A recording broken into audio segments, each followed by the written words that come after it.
પ્રકરણ 8 ભારતની સમસ્યાઓ અને ઉપાય. દેશની આંતરિક સમસ્યાઓ. સારાંશ. આપણા ભૌતિક સાધનો બદલાયા છે, પણ પ્રજાની કેટલીક આંતરિક બાબતોમાં અપેક્ષિત બદલાવ થયો નથી. પ્રામાણિકતા, નૈતિકતા, નાગરિકની ફરજો, પરિવહનની જાગૃતતા, પર્યાવરણ સુરક્ષા, વૈજ્ઞાનિક અભિગમ તરફી વલણ વગેરેમાં હજુ ઉદાસીનતા જોવા મળે છે. આજે પણ સમાજ વહેમો, નિરક્ષરતા, અજ્ઞાનતા અને અંધશ્રદ્ધામાંથી સંપૂર્ણપણે બહાર આવ્યો નથી. ભારતીય સમસ્યાઓનું માળખાગત સ્વરૂપ જાણી તેની આંતરિક સમસ્યાઓ વિશે વિગતે જાણીએ. ભારતીય સમસ્યાઓનું માળખાગત સ્વરૂપ નીચે મુજબ છે. આંતરિક સમસ્યાઓ, પ્રાદેશિક સમસ્યાઓ, સીમાવર્તી સમસ્યા, કુદરતી સમસ્યાઓ. આંતરિક સમસ્યાઓ: વસ્તી વધારો, નિરક્ષરતા, મોંઘવારી, ગરીબી, બેકારી, શહેરીકરણ, સાંપ્રદાયિકતા, ભ્રષ્ટાચાર, આતંકવાદ. પ્રાદેશિક સમસ્યાઓ: ભાષાવાદ અને પ્રદેશવાદ. કુદરતી સમસ્યાઓ: પૂર, દુષ્કાળ, ભૂકંપ, સુનામી, જ્વાળામુખીનું પ્રસ્ફોટન. વસ્તી વધારો: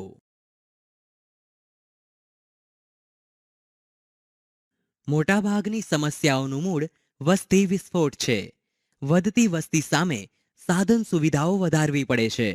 આમ તેને લીધે જ દેશમાં થયેલી પ્રગતિ ઓછી દેખાય છે. વસ્તી વધારાને લીધે કેટલીક માનવ સર્જિત સમસ્યાઓ પેદા થાય છે, જેમ કે પર્યાવરણીય પ્રદૂષણ, વસ્તીની ગીચતાથી રહેઠાણ, પાણી, તબીબી સેવાઓ, શિક્ષણ, રોજગાર, બેકારી, ત્રાસવાદ, ભ્રષ્ટાચાર વગેરે. આથી વસ્તી વધારાને રોકવા નિયંત્રણકારી પગલાં લેવા પડ્યા છે.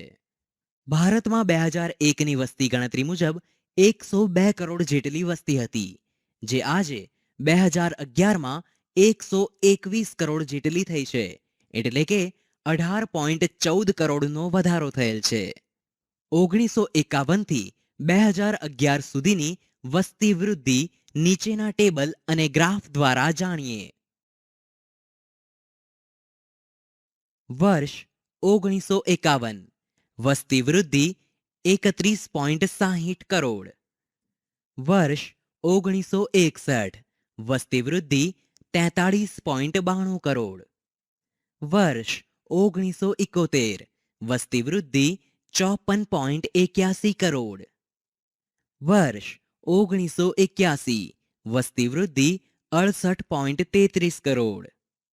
વર્ષ 1991 વસ્તી વૃદ્ધિ 84.64 કરોડ. વર્ષ 2001 વસ્તી વૃદ્ધિ 102.87 કરોડ. વર્ષ 2011 વસ્તી વૃદ્ધિ 121.1 કરોડ. નિરક્ષરતા. નિરક્ષરતા દેશના વિકાસને અવરોધતું મોટું પરિબળ હોવાથી નવા વિચારો, શોધો કે જ્ઞાનને સમજવા સાક્ષરતા અનિવાર્ય છે. શિક્ષિત વ્યક્તિ સમજીને પોતાના વિચારો, અભિપ્રાયો, ખ્યાલો કે માન્યતાઓને અન્ય સામે અસરકારક રીતે રજૂ કરીને સમજાવી શકે છે. આઝાદી મળી ત્યારે દેશમાં નિરક્ષરતાનું પ્રમાણ ઊંચું હતું, પરંતુ સરકારની શિક્ષણ પ્રત્યેની જાગૃતતાને લીધે સાક્ષરતા દર વધતો જાય છે. 19મી સદીમાં ભારતમાં સૌ પ્રથમ પોતાના રાજ્યમાં સાક્ષરતા દર વધારવા વડોદરાના મહારાજા સયાજીરાવ ગાયકવાડે પ્રાથમિક શિક્ષણ મફત અને ફરજિયાત કર્યું હતું. અટકાવવાના ઉપાયો. સમાજમાં આજે નિરક્ષરતાનો લાભ ઉઠાવવાના ઘણા કિસ્સા જોવા મળે છે. તેથી નિરક્ષરતા કલંકરૂપ છે, જેને દૂર કરવા ઘણી યોજનાઓ હાથ ધરવામાં આવી રહી છે. જેમ કે 6 થી 14 વર્ષ સુધી ફરજિયાત સાર્વત્રિક શિક્ષણ, શિષ્યવૃત્તિ, મધ્યાહન ભોજન, પૂર્વ પ્રાથમિક શિક્ષણ, કન્યા કેળવણીને લગતી ખાસ યોજનાઓ, આશ્રમ શાળાઓ, વિદ્યાદીપ યોજના, આદર્શ નિવાસી શાળાઓ, નિરંતર શિક્ષણ તેમજ 2009થી આરટીઈ એટલે કે રાઇટ ટુ એજ્યુકેશન શિક્ષણ પ્રાપ્તિનો હક બધા માટે અમલમાં મૂકવામાં આવ્યો છે. ભારતમાં ઈસવીસન 2001માં 30.86% નિરક્ષરતાનું પ્રમાણ હતું, જ્યારે તે ઘટીને ઈસવીસન 2011માં 20.87% જેટલું થયું છે. સ્થાનિક સ્વરાજ્યની સંસ્થાનો, શિક્ષણ સંસ્થાઓ અને સ્વૈચ્છિક સંસ્થાઓ દેશના વિકાસમાં અગ્રીમ ફાળો આપી રહી છે, જેથી સામાજિકતા અને વ્યાવસાયિકતાની પ્રગતિ કે વૃદ્ધિ ગોઠવાતી જાય છે. પરંતુ વધતી જતી મોંઘવારી અને ગરીબી અવરોધરૂપ બની રહ્યા છે. સૈદ્ધાંતિક સમજ. મોંઘવારી જીવન જરૂરી વિવિધ ચીજવસ્તુઓ તથા અન્ય ચીજોના વધતા ભાવને મોંઘવારી કહે છે. દૈનિક જરૂરિયાતની કેટલીક વસ્તુના ભાવ વધારાની વિપરીત અસર જનજીવન પર જોવા મળતી હોવાથી મોંઘવારી એ સામાન્ય પ્રજા માટે શિરદર્દ સમાન બની છે. મધ્યમ વર્ગ કે મર્યાદિત આવકવાળા લોકો માટે જીવન વ્યવહાર ચલાવવો કઠિન બનતો જાય છે, જેને કારણે જીવન ધોરણ નિમ્ન બનતું જાય છે અને દૈનિક જરૂરિયાતની વસ્તુના ભાવ વધવાથી વસ્તુ વિના પણ ચલાવી લેવું પડે છે. અટકાવવાના ઉપાય. કાળા બજાર, સંગ્રહખોરી અને વસ્તી વધારો એ મોંઘવારી માટેના જવાબદાર પરિબળો છે. તેથી તેને રોકવા સામાન્ય પ્રજાએ કરકસર અને સમજદારીપૂર્વક જીવન વ્યવહાર ગોઠવવો જોઈએ. ગરીબી એ આપણા દેશની ગંભીર સમસ્યા છે, પરંતુ કોઈ વ્યક્તિ ગરીબ છે તે કેવી રીતે જાણી શકાય, અથવા તે જાણવાનો માપદંડ શું?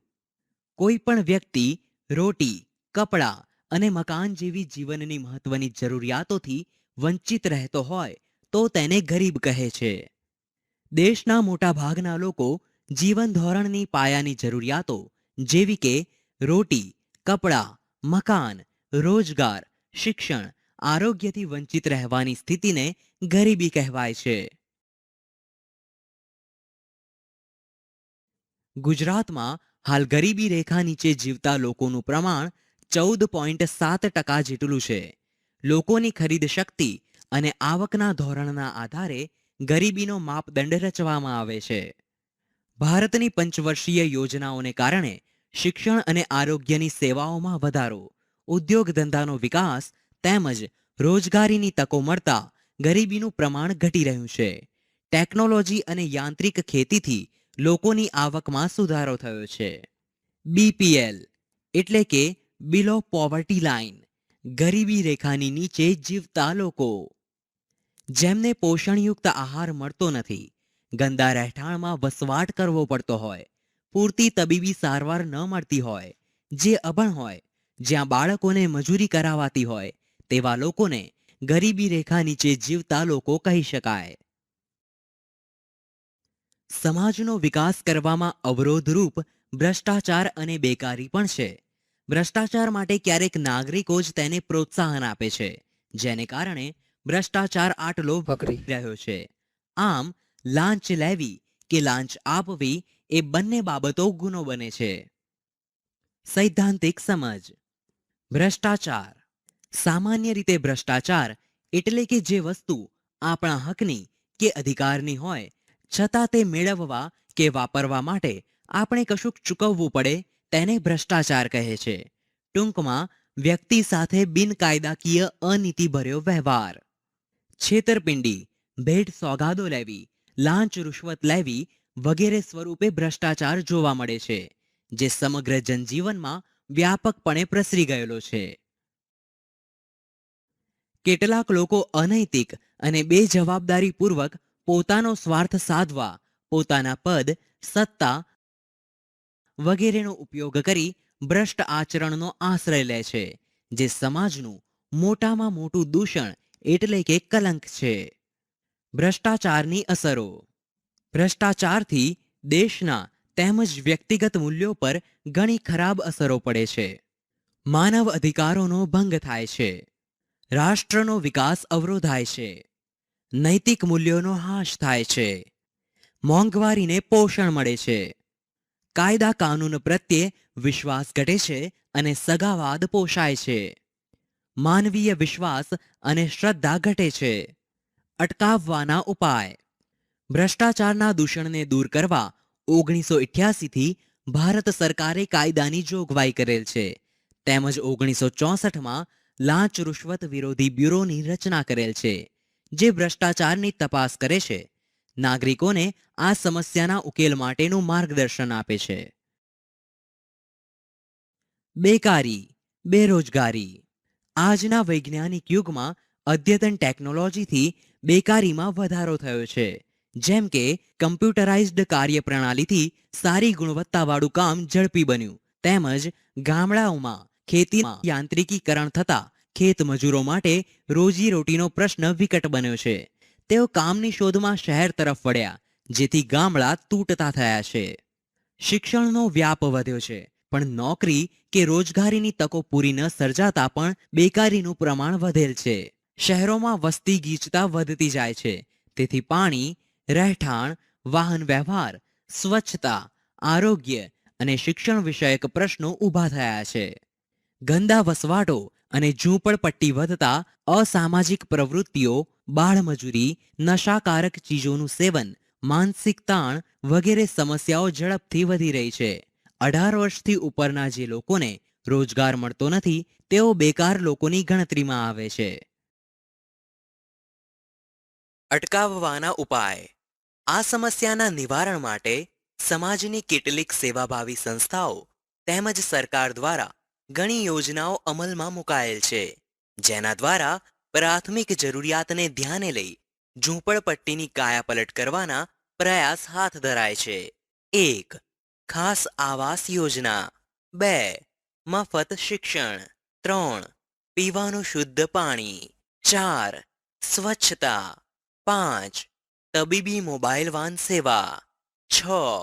ગૃહ ઉદ્યોગો તથા હસ્તકલાને પ્રોત્સાહન આપવા લોન સુવિધા. અને 7. પોષણયુક્ત આહાર યોજના. આઝાદી બાદ ખેડૂતોને ખેતી અને પશુપાલનના વિકાસ માટે ઓછા દરની લોન તથા સહાય આપવાનું શરૂ કરવામાં આવ્યું, જેને કારણે હરિયાળી ક્રાંતિ અને શ્વેત ક્રાંતિનો ઉદ્ભવ થયો અને આ વ્યવસાયોની ઉત્પાદકતા પણ વધી. આતંકવાદ. સારાંશ. આતંકવાદ વૈશ્વિક સમસ્યા હોવાથી એ રાષ્ટ્રની પ્રગતિમાં અવરોધક છે.